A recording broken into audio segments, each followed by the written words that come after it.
Pansit ako, tay. Larawan ng simpleng pamilya ang pamilya Canloon. Kuya, kunin mo na lahat ng sinabi niya. Salamat, tay! Construction worker ang haligi ng tahanan na si Roy, habang simpleng may bahay si Ivy.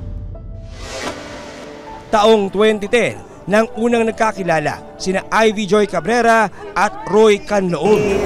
Pasensya ka na, medyo na-late ako ha. Wala kasi. Pre, sino yung dumating niya? Sana ba? Oo naman. Ko lang nakita yun eh. Mars, kailangan ko nang umalis ha. Si nanay kasi walang kasama sa bahay. Ay, teka lang. Pakilala mo na ako sa kaibigan. Dito sila. Ayan. Parang nga pala. Roy, Ivy. Ivy, si Roy.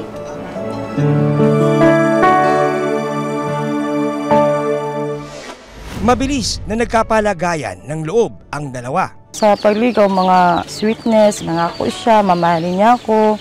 Sinagot ko siya, mga 1 week po, nag-live-in na po kami noon. Wala. Mo rin, Chong. Talagang nilagari mo sa panliligaw ah.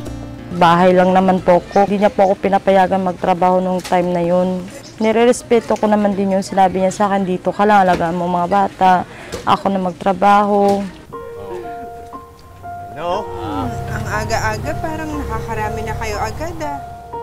Nung una, naging maayos ang relasyon nina Ivy at Roy.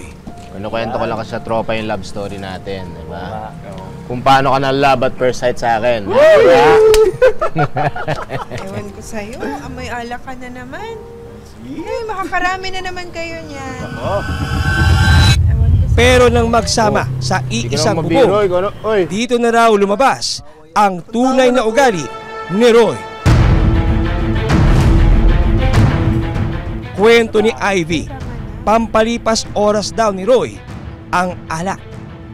At kapag nakainom na ng alkohol, nagbabagong anyo raw ang kanyang kinakasama. Baka magdilim yung paningin ko sa'yo. Sige! Ano? Tigil nga kayo kung hindi pa babarangay ko kayo. Ayon pa kay Ivy, may pagkakataon na kailangan niyang sumugod sa pinagtatrabuhan ni Roy dahil napapaaway ang kinakasama.